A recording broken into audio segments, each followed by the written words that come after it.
The Summer Games Minute, brought to you by Mass Mutual. For most professional athletes, versatility means they can play a few different positions in a single sport. For Babe Dietrichson-Zaharias, versatility means dominance across the entire spectrum of sport. In the 1932 Summer Games in Los Angeles, Zaharias won gold in the 80-meter hurdles and the javelin throw, plus she got a silver in the high jump. Running, throwing, jumping wasn't enough for Babe, so she became a competitive billiards player, then jumped into professional golf, winning 10 major championships, all the while making a few pitching appearances in Major League Baseball spring training games. Mass Mutual understands the nuances in how women want and need to manage their finances. With quality product solutions and guidance, a Mass Mutual financial professional can help you plan for both short-term and long-term money goals. Learn more and get started at massmutual.com.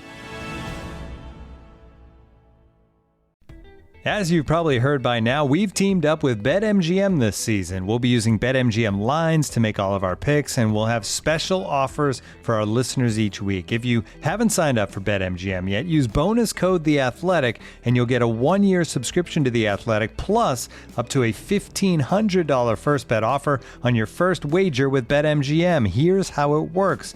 Download the BetMGM app and sign up using bonus code The Athletic. Make your first deposit of at least $10. Place your first bet on any game and claim your voucher for a 1-year subscription to The Athletic. See BetMGM.com for terms. U.S. promotional offers not available in D.C., Mississippi, New York, Nevada, Ontario, or Puerto Rico. Gambling problem? Call 1-800-GAMBLER. Available in the U.S. Call 877-8-HOPE-NY or text HOPE-NY 467-369 in New York. Call 1-800-NEXT-STEP in Arizona. 1-800-327-5050 in Massachusetts. 1-800-BETS-OFF in Iowa. 1-800-270-7117 for confidential help in Michigan. 1-800-981-0023 in Puerto Rico. First bet offer for new customers only in partnership with Kansas Crossing Casino and Hotel. Don't forget, if you haven't signed up for BetMGM yet, use bonus code The Athletic, and you'll get a 1-year subscription to The Athletic, plus up to a $1,500 first bet offer on your first wager. Ryan Reynolds here from Mint Mobile. With the price of just about everything going up during inflation, we thought we'd bring our prices down. So to help us, we brought in a reverse auctioneer, which is apparently a thing. Mint Mobile Unlimited Premium Wireless. How to get 30, 30, bit to get 30, bit to get 20, 20, 20, bit to get 20, 20, bit to get 15, 15, 15, 15, just $15 a month? Sold! Give it a try at mintmobile.com/switch. $45 up front for 3 months plus taxes and fees. Promo rate for new customers for limited time. Unlimited more than 40 gigabytes per month. Slows full terms at mintmobile.com. The Athletic.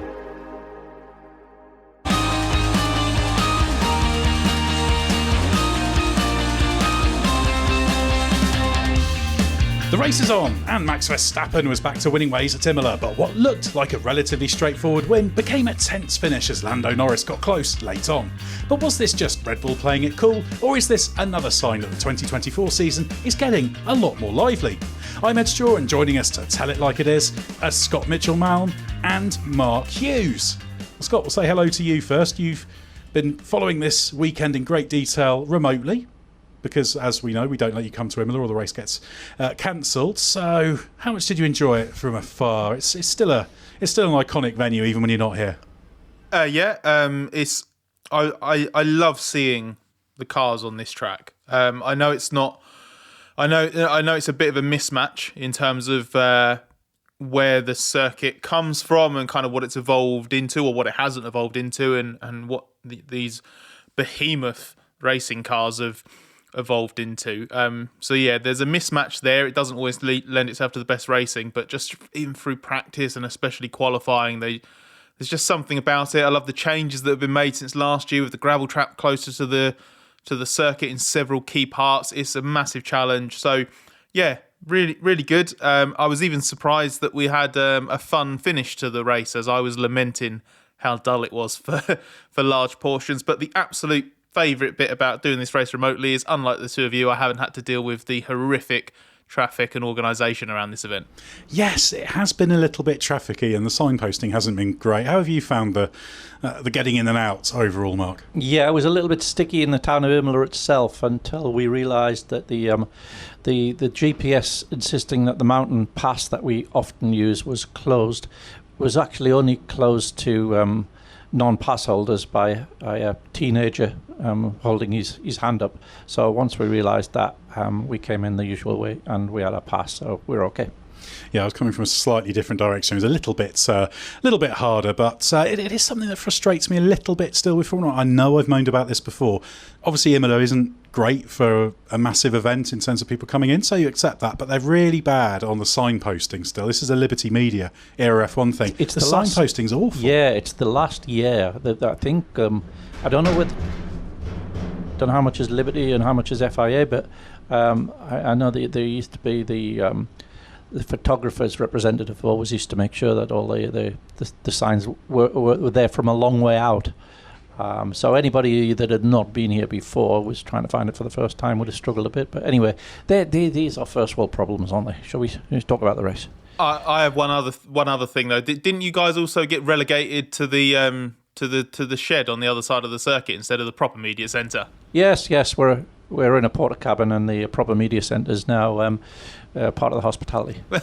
Sign of the times. Yeah, we won't complain about that too much because people will just blame us for quite rightly for very much first world problems there. But yes, it's a bit of a cramped race, but overall it's still great to be at Imola, and I hope Imola stays on the calendar. I hope they sharpen up a few areas of organisation. But Mark, let's talk about the race rather than those first world problems. The usual question: how did it all play out?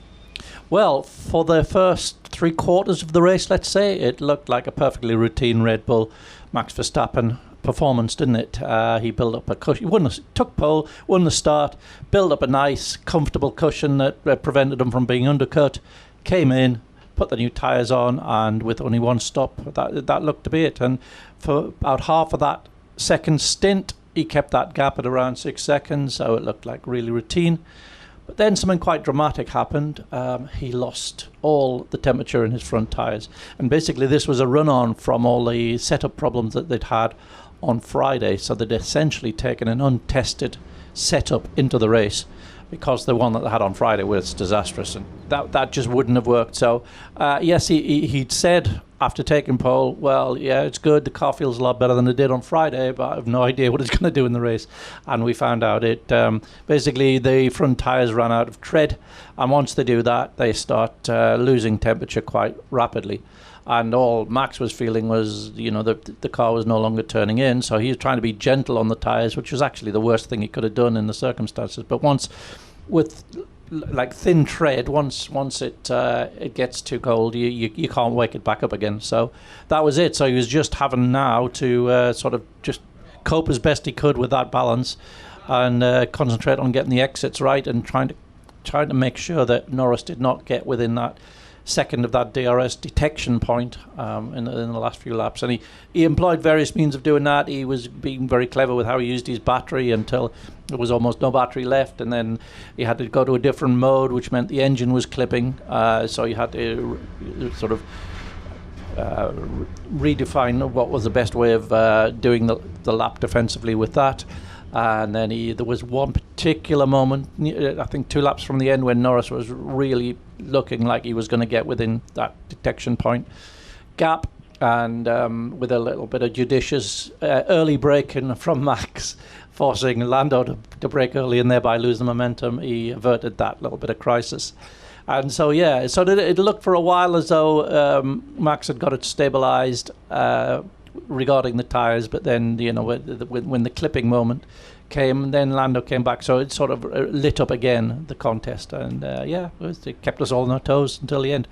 But I think it does illustrate, yes, Red Bull had the overall strongest package here, but it does illustrate that the others are now close enough that when it has an off day, they are in trouble. And it was a bit of a dogfight from the beginning of Friday right until the checkered flag.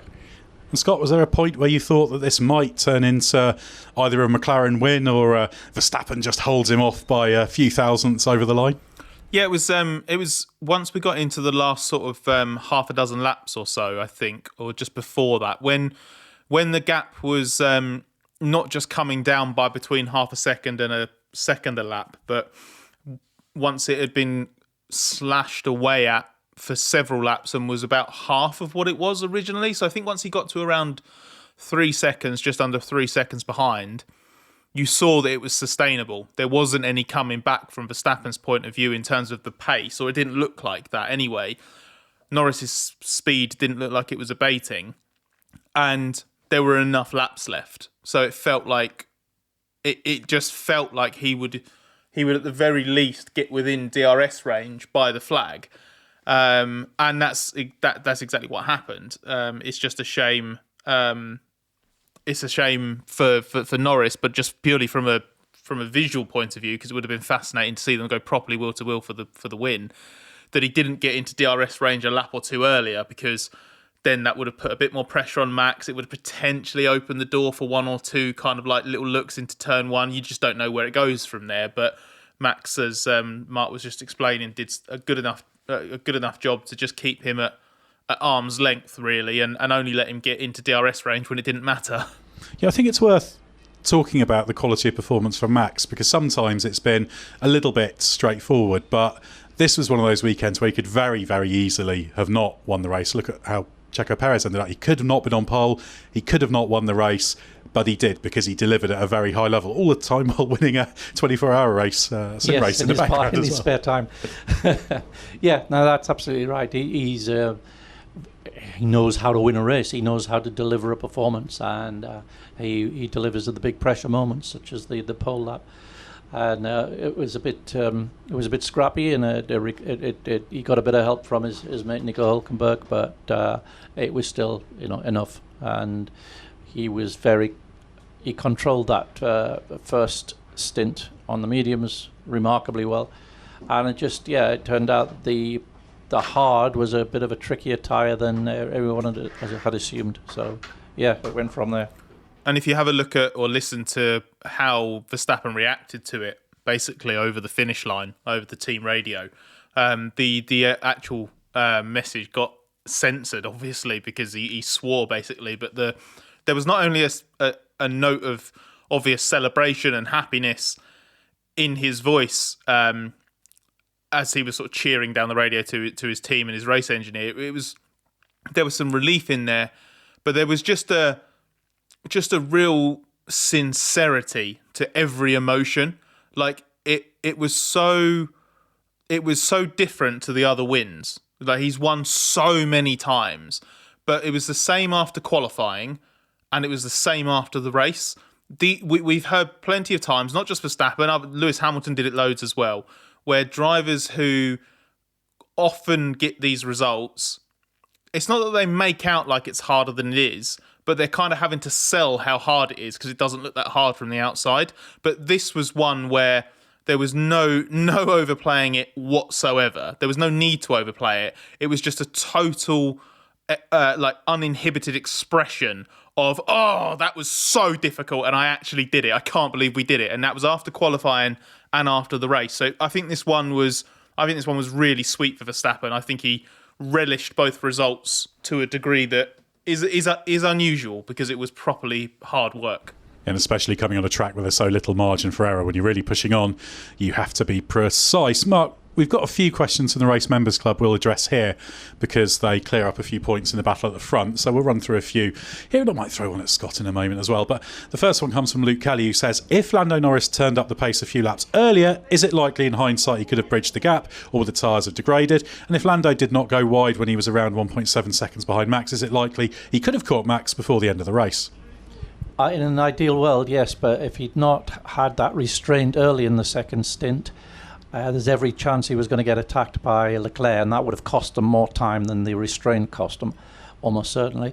And also the Larry moment that he had that cost him the time was a result of pushing so hard on the tyres to catch Max. So one doesn't come without the other. So it's just you have to take it all in the round. And the next question comes from Joe Graham, who says, how costly was the decision by McLaren to let Norris spend a lap behind Sergio Perez by pitting him when they did? And Sebastian Stolzer asked a very similar question about whether Perez was instrumental in Norris not winning.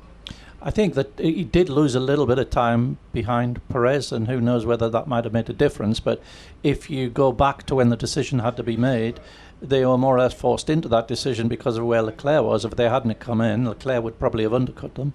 And, you would then say, well, Leclerc had track position over them, and you would then have said, did that time stuck behind Perez before Leclerc got past, cost him the victory? So it was that close. You can't have your cake and eat it sort of thing. So it was necessary to pit him when he did to prevent the undercut from Leclerc, and that cost some time, but maybe not the critical time. Question I'll throw at you, Scott, now from Joanne Juice, who said, what could Oscar Piastri have achieved had he started on the front row? And Michael Harris, on a similar note, asks if this was an unfortunate missed opportunity for Piastri. There was definitely a missed opportunity here, because I think such is the nature of this circuit, and so fine were the margins between those top three teams, really, that where you started was a significant factor in where you finished. And it was very much a case of between McLaren and Ferrari that I don't think either car was really going to overtake the other on track.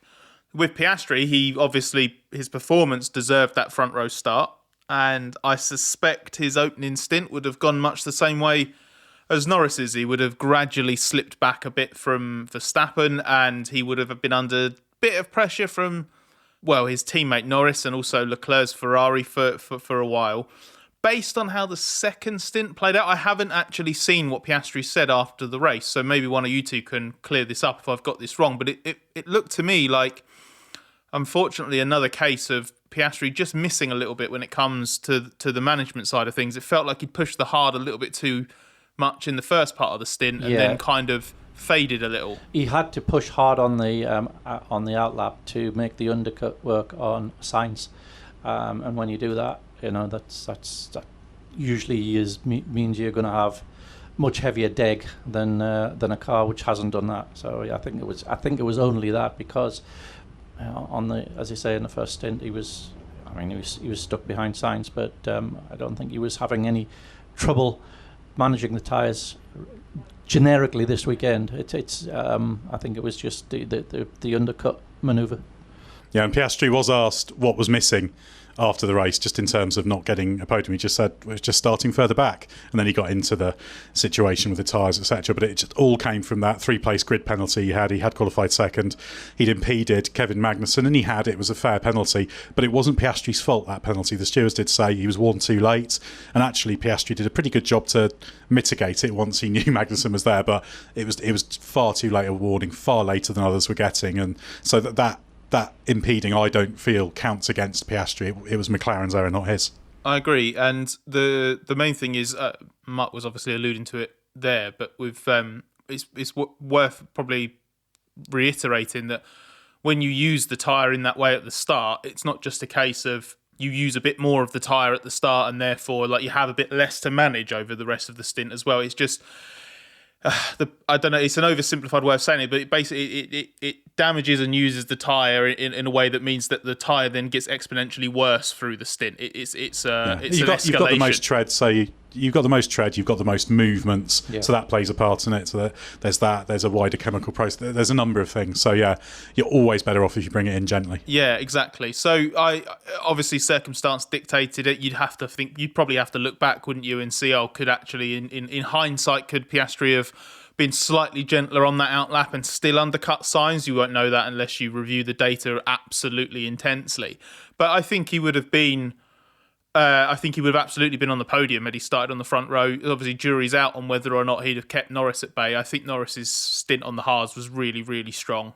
So that could easily have been something that Norris came at him in the second half of the second stint and got past him. But I think if you look at the gap between Leclerc and Norris in the end, I think if Piastri starts that race in front of the Ferrari, he finishes in front of the Ferrari.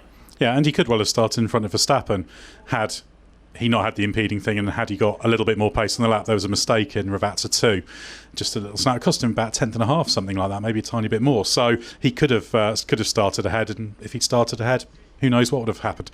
We've already anticipated most of this question from William Jenner, Mark, but it's about whether Piastri was rougher on his tyres compared to Norris. We've addressed that and said, did his battles with the Ferraris play more of a factor in hurting his overall pace? That was the fundamental thing, wasn't it? Yeah. He was put into a battle with Ferraris he shouldn't have been having. That he wouldn't have been in had everything went more smoothly. Yes, exactly that.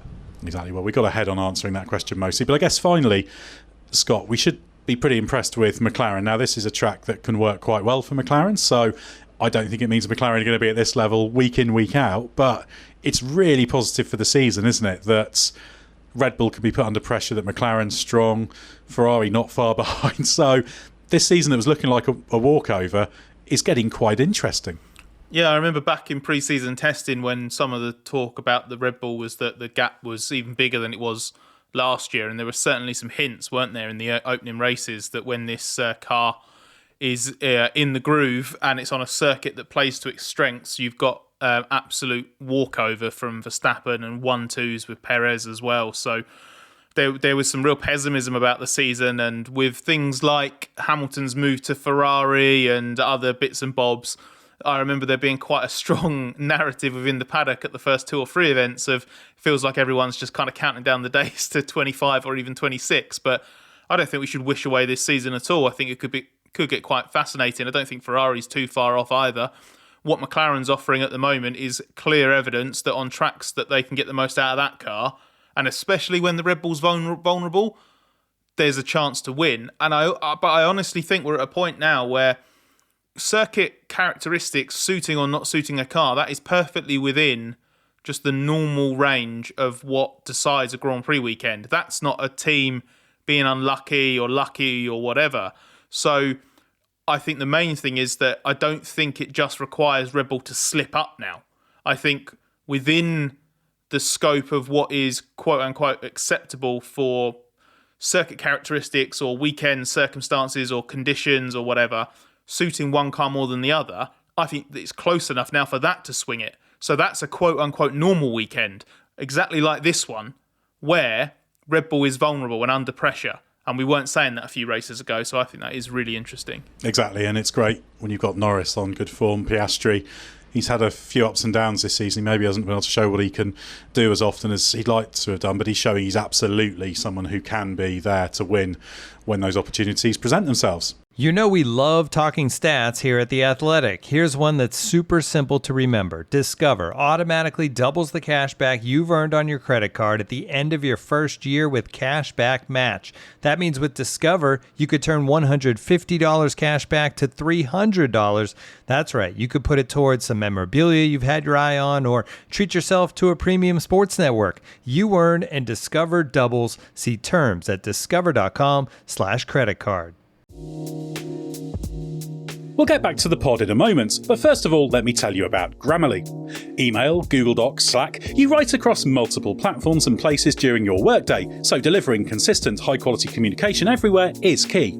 Grammarly is an AI writing partner that helps you get work done faster with high-quality writing for better projects, proposals, presentations, and more. Best of all, Grammarly works where you work, so you can get more done no matter what tools you use. As a journalist and podcast host, I'm constantly writing and rewriting copy and drawing up scripts. It's part of the job, and Grammarly helps make it faster. It's got some really cool features like tone suggestions to help you strike the right balance between direct and friendly in work emails. Plus, Grammarly has a ton of other great features like advanced spelling, grammar, punctuation, and conciseness suggestions to ensure your writing is professional, mistake-free, and clear. Get AI writing support that works where you work. Sign up and download for free at grammarly.com/podcast. That's grammarly.com/podcast. Easier said, done.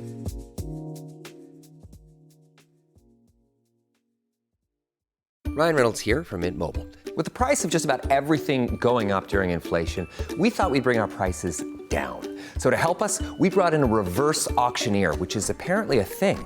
Mint Mobile Unlimited Premium Wireless. How to get 30, 30, bit to get 30, bit to get 20, 20, 20, bit to get 20, 20, bit to get 15, 15, 15, 15, just $15 a month? Sold! Give it a try at mintmobile.com/switch. $45 up front for 3 months plus taxes and fees. Promo rate for new customers for limited time. Unlimited more than 40 gigabytes per month. Slows full terms at mintmobile.com.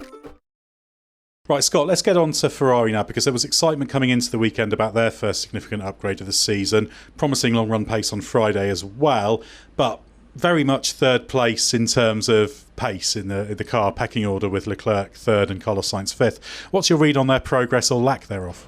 I think they have made progress. I think if you look at what McLaren gained with that Miami upgrade, and then I think we saw more of that here, including the fact, I think, as you were hearing from Andrea Stella, that the McLaren upgrades basically become more powerful as they see it on a circuit like this, where it gives the drivers more confidence. That's an intangible gain. That's something you don't measure on a simulator. So the McLaren upgrades really moved that team along.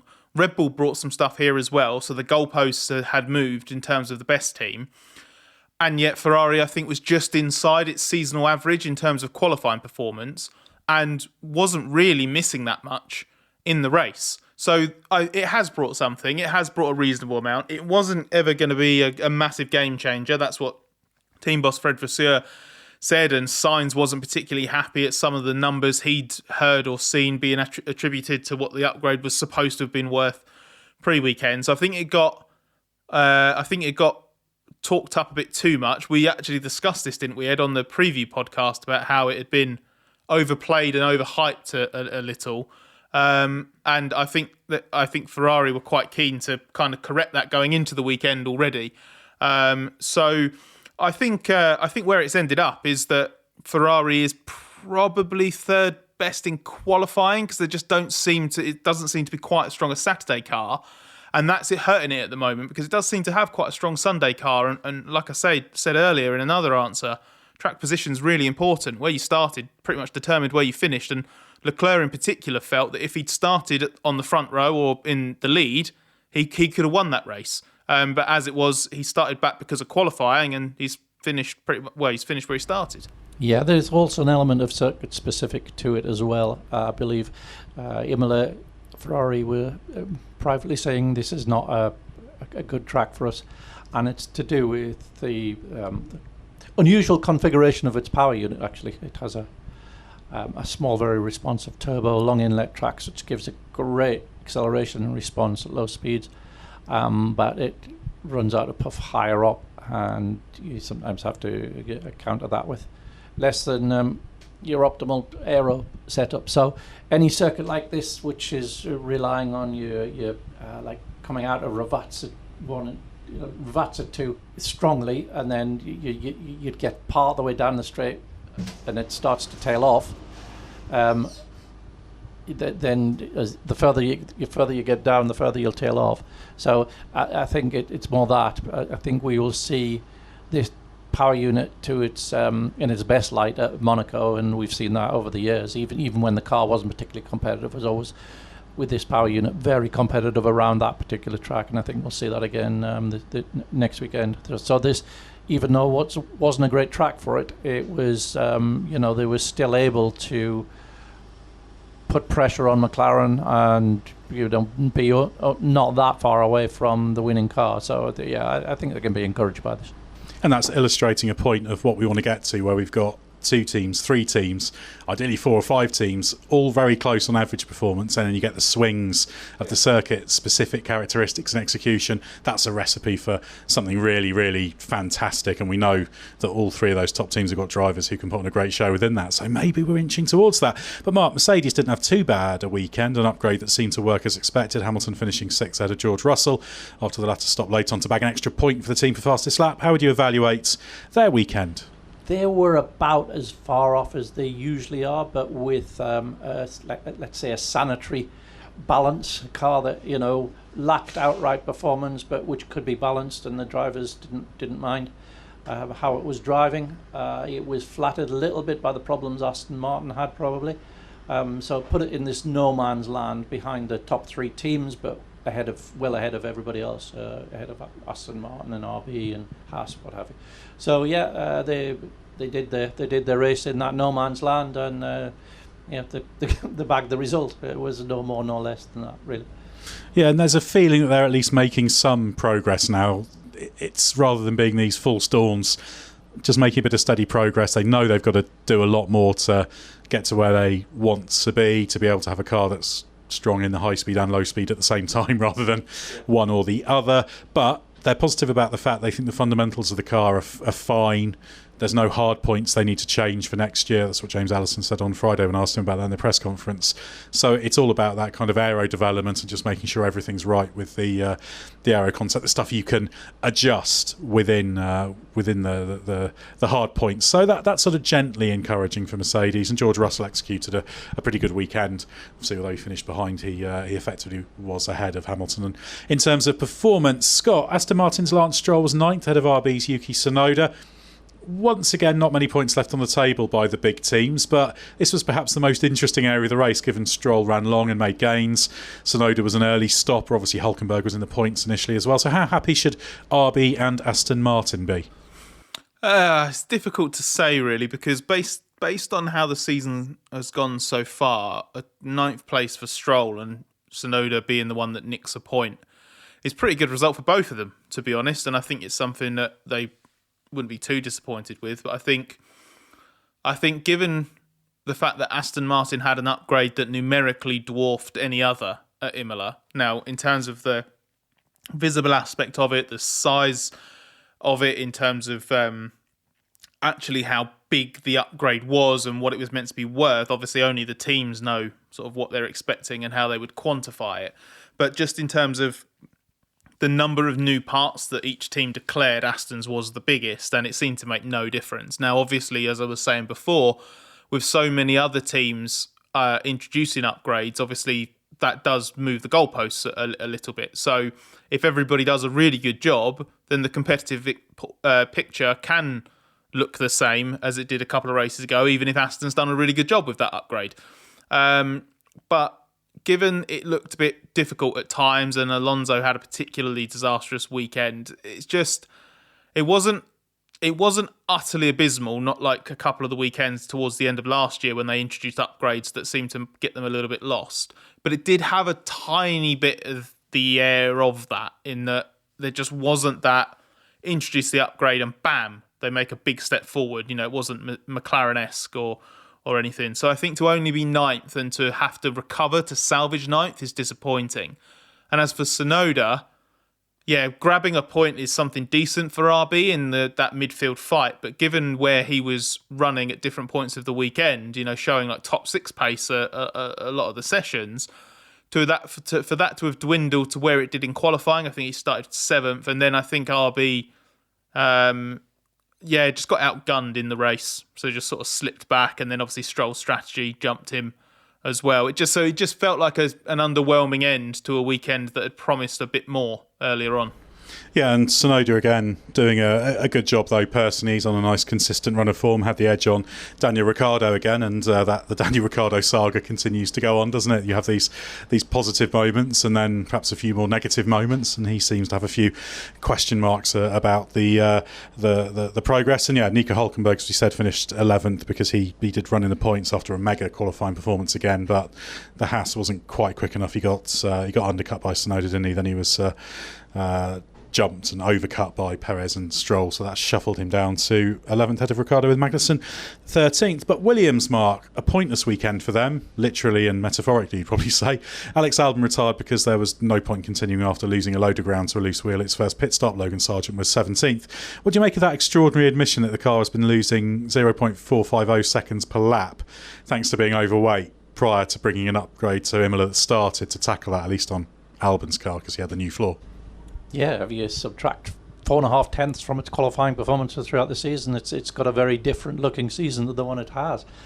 It's all part of this reorganisation of how they manufacture the car and the modernisation of the processes, and they tackled that with the chassis. Ironically, it was in making a lightweight chassis and how long it took to do that, because it was manufactured in a very different way. 14 kilos lighter than last year's chassis, the actual monocoque. Yeah. That made them, that delayed, everything else. And when you are stuck for time in producing the pieces, the bodywork pieces, and some of the mechanical pieces also, the fastest way to do it is to make them slightly overweight, because you don't have to do such detailed finite element analysis to minimise the weight. So missing that stage out piled the weight back on and more from what they'd they'd saved on the chassis. So it's all there to be had as they get on with the programme, but of course it's been delayed by the various accidents in the early races. But it'd be interesting to see what a fully lightened Williams actually goes like later in the season. Yeah, it wouldn't take too much of a swing for them to be proper points contenders. And yeah, Alex Albon was accentuating the positives gently. I think that he's a bit frustrated at the fact the season started badly, and obviously they can see all the long-term positives and the medium-term positives, but I think he thinks it's not going to be too long before they can be in a position to do something. We did have quite an amusing moment after the race, because I was over at the media pen, so the drivers come over to us, so walked over, and we were watching like the last couple of laps, and I think there were about 3 journalists standing there, and the drivers come up to us, and we completely failed to notice Alex Albon just coming up to us and standing in front of us. Oh, sorry, notice you there. It's because we were all busy watching the denouement. To be fair, he was watching it as well at the same time, so we were we were half listening to him, he was half listening to what he was saying, because we were keeping an eye on that. But it was just a funny little moment, because normally you're waiting for them, it's just like, oh, go away, there's something happening, and he probably thought the same about us. He's also absolutely the kind of driver that would arrive and then would just be very, very polite about it. Massively so, yeah. Just kind of just like, I'm ready when you are. Just we'll take no, guys, don't worry, take your time. But I know exactly what you mean about like he's kind of watching it while you're talking to him, because it happens in qualifying as well. Because obviously we get the drivers in Q1 and.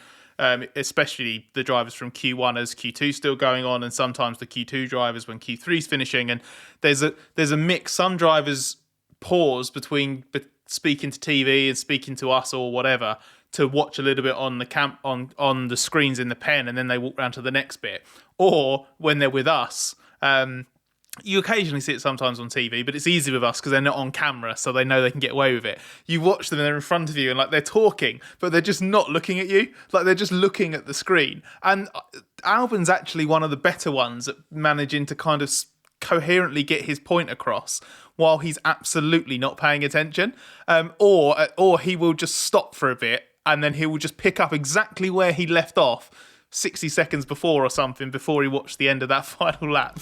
No, he's very good and very professional, Albon, and yeah, everyone wanted to watch that finish. It's just an amusing little moment at the end of the race. But yeah, lots of work to be done for Williams. I won't say much about Alpine because they just weren't very quick. Pierre Gasly showing signs of getting his head round the car, though. I think he was underlying pace a bit quicker than Ocon this weekend. It didn't show because he messed up his last qualifying run, braking for Ravazza 1 as he went past Sainz.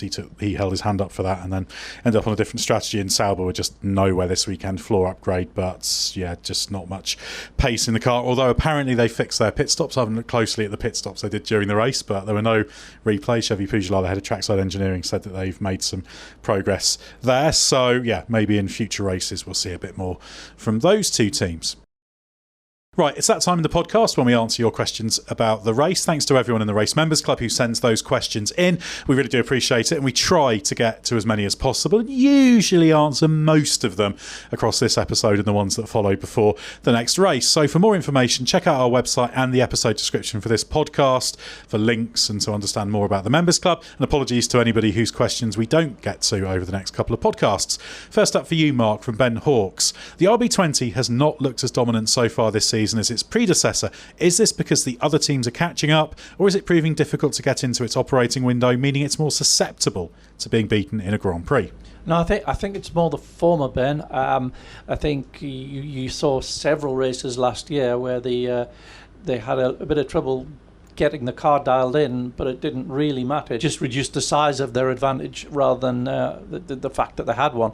Whereas I think now McLaren and Ferrari are actually close enough that when you have when Red Bull has a bit of an iffy weekend and it's a little bit tricky to dial in, and it usually happens actually at circuits that demand a high ride height, which this is one of them, and then you can see them they're a little bit vulnerable, but I do think it's mainly due to the progress of McLaren in particular, but also Ferrari. Next question for you, Scott, from Kieran Bruce, who says, with many teams having significant upgrades, does this result give a representative performance for the rest of the season? It would be interesting if it did, because I'd quite like every race from now to the end of the season to be decided by less than a second and unknown onto the final lap. In terms of the team-to-team performance, the pecking order, I don't think so. I think there's enough scope already, even if the cars didn't change between now and the end of the year. There's enough. There's such a small margin and so many different variables at play that the order would still change weekend to weekend. I think you'd have some weekends where Ferrari is chasing Red Bull the closest, and I think you might even have 1 or 2 weekends where McLaren gets pole, and then 1 or 2 weekends where the Ferrari's on pole, and there would be legitimate opportunities to beat Red Bull on outright pace. I think it is that close at the moment, and there are different strengths and weaknesses to each package. When you then throw in the fact that there are more upgrades to come, and that there are different, presumably different levels of potential within each package. Now, obviously, Red Bull did change the car considerably for this season, so I don't think it's hit its ceiling. But Jock Clear put it quite nicely, didn't he, Ed, on Friday morning, when he said that he just doesn't think that these regulations are such that they eradicate the possibility of someone finding some kind of game-changer development. So if any of the teams, if Ferrari or McLaren does that, or even one of the chasing teams, Mercedes, even Aston Martin, then that becomes quite interesting. So I think there's loads of scope for this to change. I'd be surprised if this was the pecking order from now to the end of the year. A question I'll take now from John Fellingham, who says, given that Red Bull were nowhere on Friday, but thanks to 11 hours of sim work, are back in their usual position, should F1 ban sim work during an F1 weekend so that it's down to the track team to chase the setup? Well, you can make a case for it. I can see there's a bit of an old world appeal to it, just purely being about the team track sides are doing it, but at the same time it is pretty impressive what the teams can do in terms of the work at the factory. I think it's also worth noting that when we talk about simulator work, normally that's shorthand for driver in loop simulator, but simulators are everything. It's driver in the loop simulator, it's hardware in the loop simulator, it's completely digital simulations, it's just myriad tools that can be used, so it'd be very difficult to police as well. Yeah, and I think you can turn it the other way around and say, if you banned it and Red Bull turn up at a circuit with the perfect setup, which they quite often do, and McLaren, for example, has a lot of potential but have missed the window, you've banned them from competing. So it could just as easily work against closer performance as the opposite. Yeah, that's a very, very valid point. I think it's something that F1, if they wanted to look at it in terms of making teams a bit smaller, saving money, that kind of thing, perhaps, and it would have an impact on race weekends, but I think Mark's right in that it'll probably be a bit swings and roundabouts. And obviously, as we found out this weekend from his 24-hour race exploits, Max has got a full sim set up in his motorhome, so he would just do it himself if they banned it. He'd have some kind of sim setup going on, and he'd just do his own testing back in the evening. Yeah, and he's clearly got the time to do it as well, so it's fine. Exactly. I think he pretty much won that race almost as the race was starting, the Grand Prix here, wasn't it? It was just before. It was just before. So he'd won a race before he'd even started his race, which, even by Verstappen's domination standards, that's pretty impressive. It was a Nürburgring 24 hours, wasn't it? It was, yeah. The sim race, brilliant. That's what we like to see. That's proper enthusiasm. Mark, a question for you from your first namesake, at least, Mark Martin, who says, this was possibly the worst performance I've ever seen from Alonso. What were the predominant reasons for this? Was it related to the updates? Don't know if it was related to the updates, but it was certainly related to the Aston being so difficult and so bad, and Alonso's refusal to accept the limitations of the car. So I'm repeatedly going off. I think he went off a total of 4 times this weekend. He did some damage, which further compromised him, of course, and he just got into this vicious circle, really, of a downward performance. So, I quite often make the point that a driver's performance is not independent of the car. There's a false ceiling put on what a driver can do if the car's not working the way he needs it to work, and that applies here. You can't compare a driver's performance in a car that's just not working to a driver in a car which is perfectly balanced and allows him to access the stuff he's good at. So it's you're not comparing like with like. So. I'm always reluctant to really rate drivers independent of their car.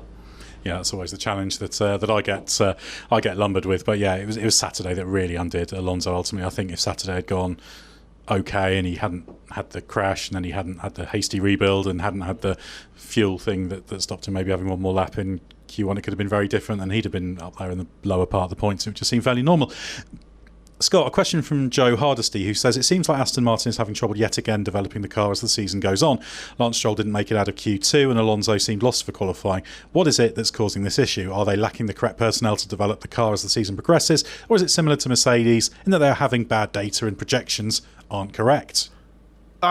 It's difficult. I don't think it is bad data or projections or whatever, because I just don't think they could have done the job that they did at the start of 23 if that sort of stuff was kind of inherent in the way that they do things. But there is clearly something, isn't there, in how they then evolve a package. And I wonder if that's the issue, and if there's just a key difference there in terms of the amount of extra time that you have to sort of formulate that baseline when you actually put that initial concept together, evolve the initial concept and get that working, get that running on track. Let's say, 23 is the example, but also 24. You've got an on-track reference from what you're using at the time, but then you're also doing lots and lots of work in the background for several months, knowing that the end point for that is testing in February or whatever. And then also your first upgrades in the first month or so of the season are informed by that spell of development as well. But then once you get into the season, first of all, it's a lot more stressed and compressed in terms of timings. But second, you're into kind of iterative work, and it's that kind of those extra little bits of percentage rather than maybe the big or obvious gains, the low-hanging fruit that you get earlier in a process.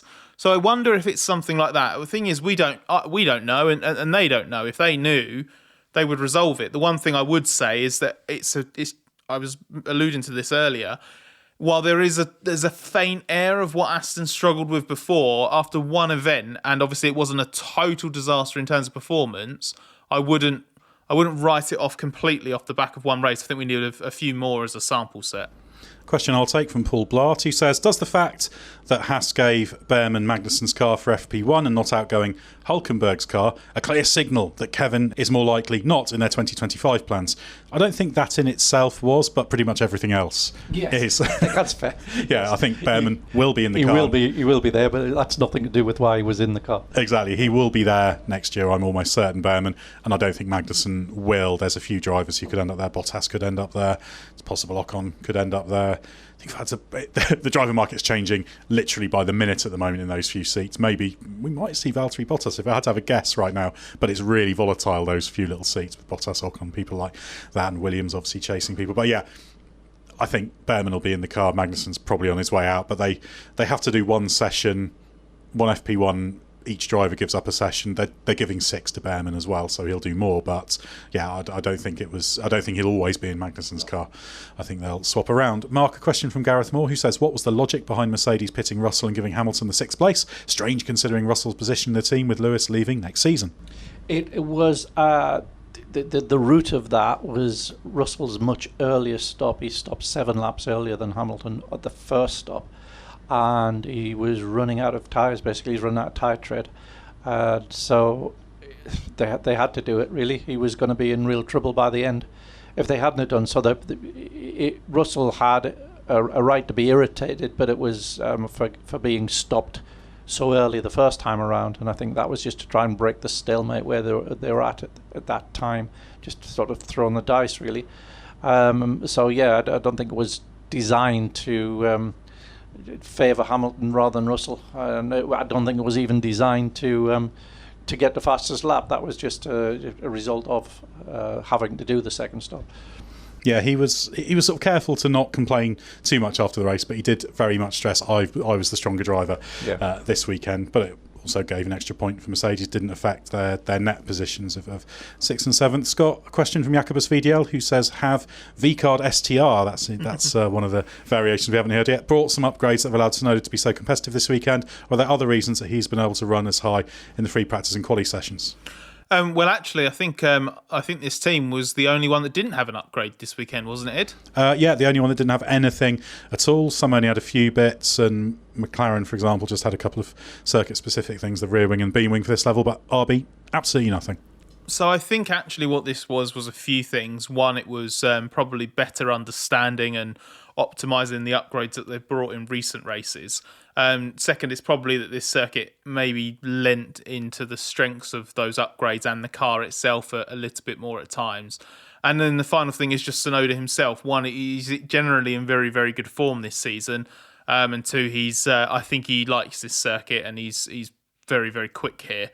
Knows it quite well by now. So it was just a range of factors. I think that is definitely one of the better cars in the midfield. It's at the front for pretty much most races now this season. It has been at the head of that second group, nipping at Aston every now and again. Alonso, I think, even mentioned that RB is a potential threat to them if they don't make progress and slip into the midfield. So, yeah, that's just where this team is. It's just as Tsunoda, when he really nails it, it's like what Hülkenberg can do in a Haas. When you have a really good driver over one lap who's nice and comfortable in a car that's actually capable of being really fast when it's got soft tyres on and low fuel and some of the limitations are masked, that's where it can end up. Obviously, it regresses to the mean eventually, but it doesn't mean you can't have some fun until that happens. And the final question I'll take from Antsy Ralmo, who says, why isn't Ricciardo considered an option for teams like Williams or Alpine? It seems weird that Ricciardo is usually portrayed as having binary choice between the best car on the grid or not being in F1 at all. Does Daniel himself feel like he doesn't want to continue in midfield machinery? He's not considered an option because, well, he isn't for them. Williams, Alpine, the others aren't interested in him particularly.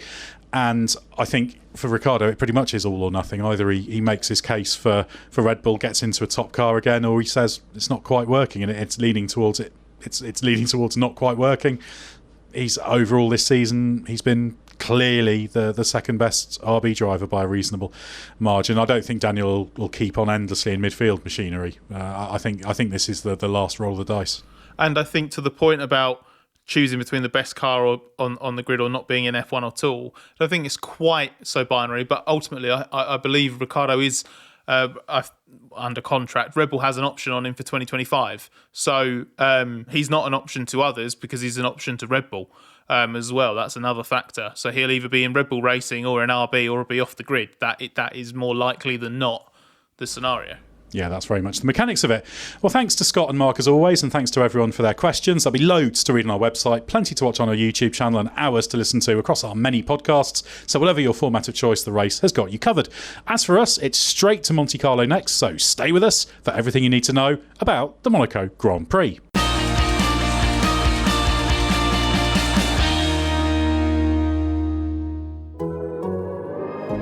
The Athletic.